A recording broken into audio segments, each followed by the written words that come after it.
Hello welcome नमस्कार दोस्तों और स्वागत है आपका अपने यूट्यूब चैनल ओनली सक्सेस में।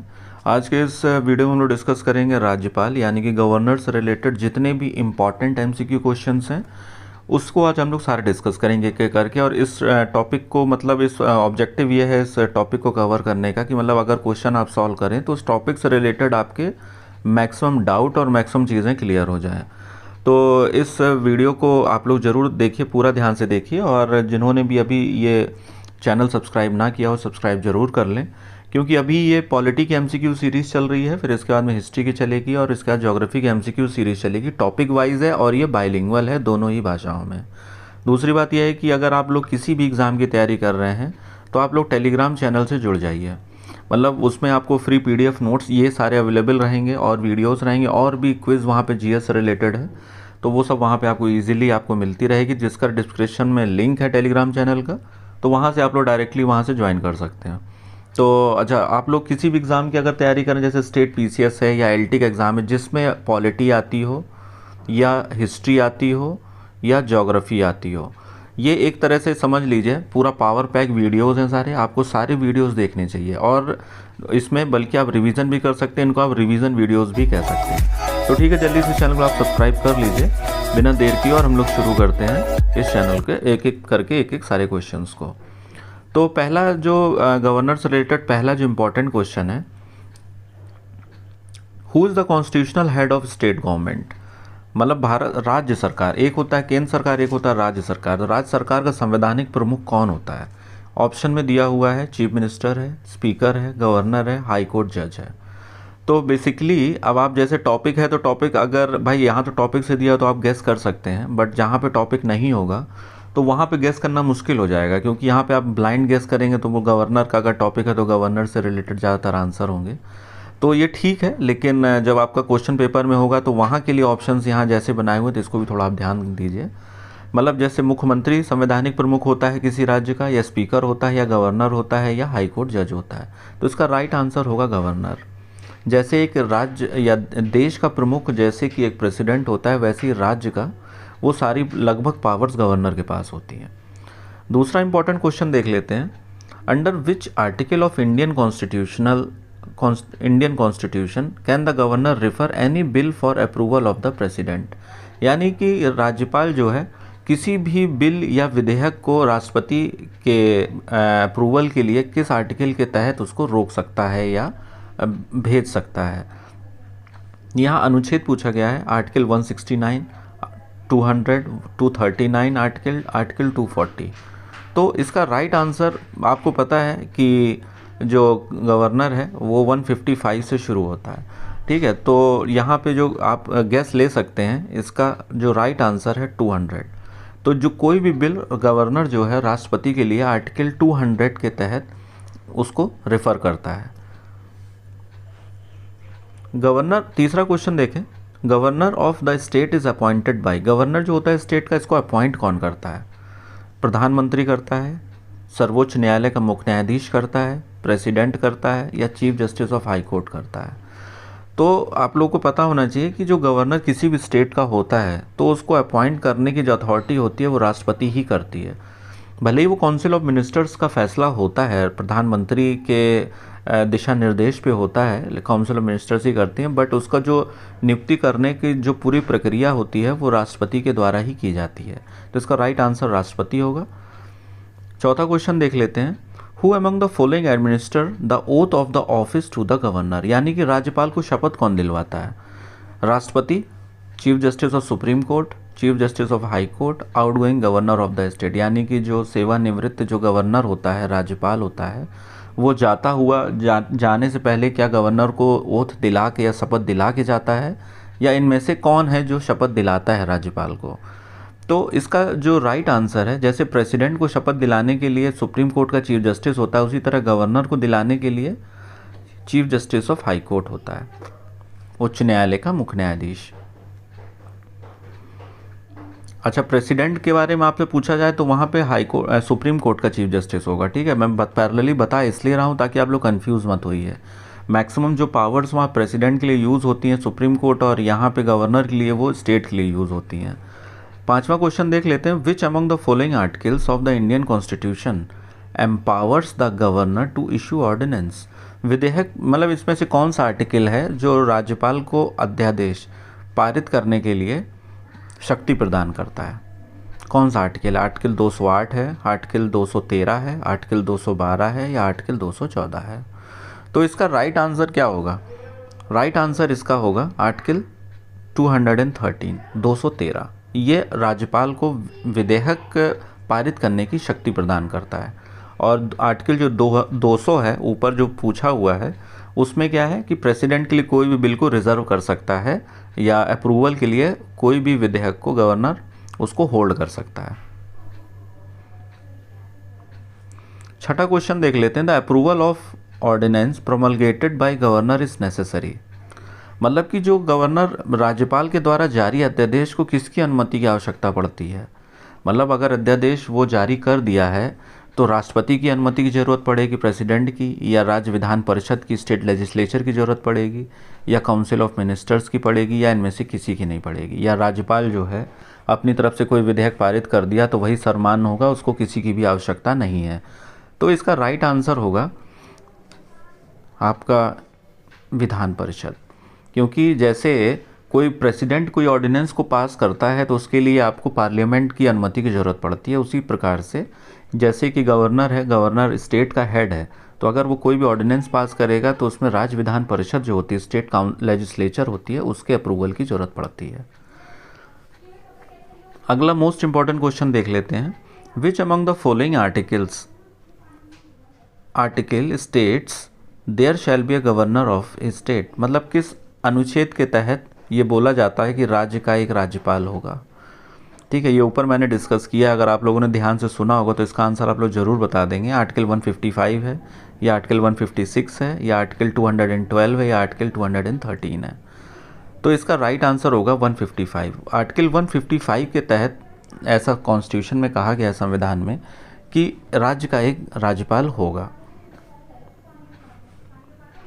गवर्नर, अगला देख लेते हैं। Governor salary and allowances are given by. मतलब राज्यपाल के जो वेतन और जो भत्ते होते हैं वो किसके द्वारा दिए जाते हैं? राज्य की संचित निधि से, देश की संचित निधि से, या आकस्मिक निधि से, कंटिजेंसी फंड ऑफ इंडिया, या ए और बी?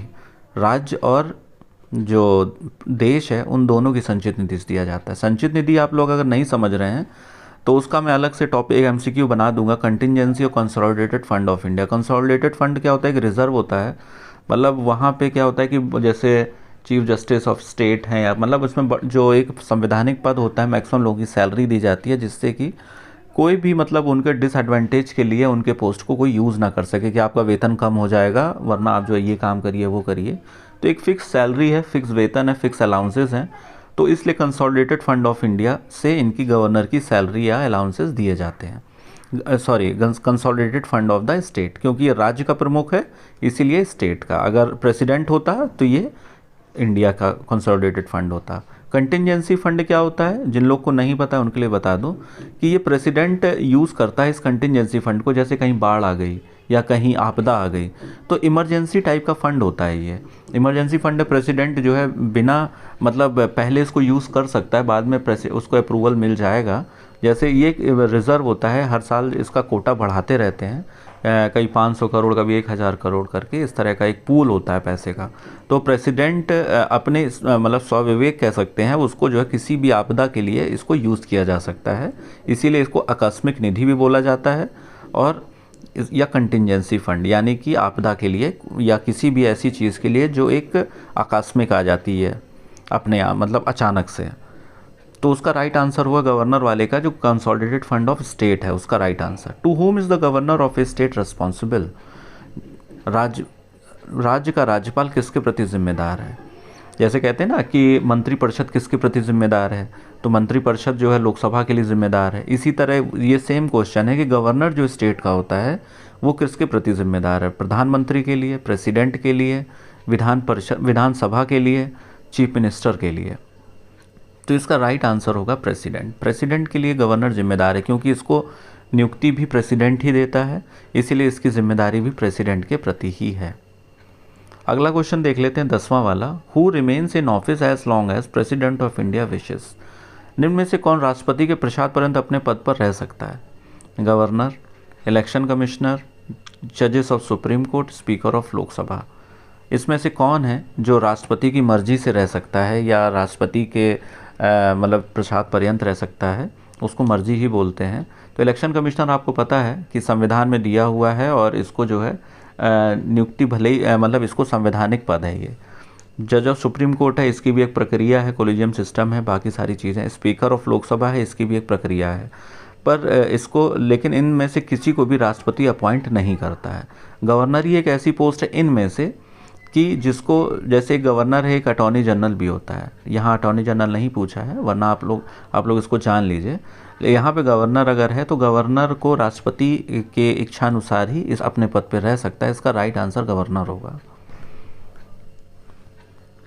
11वां क्वेश्चन देख लेना। Constitution of India does not contain any provision for the impeachment of, मतलब संविधान में महाभियोग का प्रावधान किसके लिए नहीं है? इन निम्न में से राष्ट्रपति या गवर्नर ऑफ स्टेट के लिए है, या चीफ जस्टिस ऑफ इंडिया के लिए है, the vice president of India के लिए है।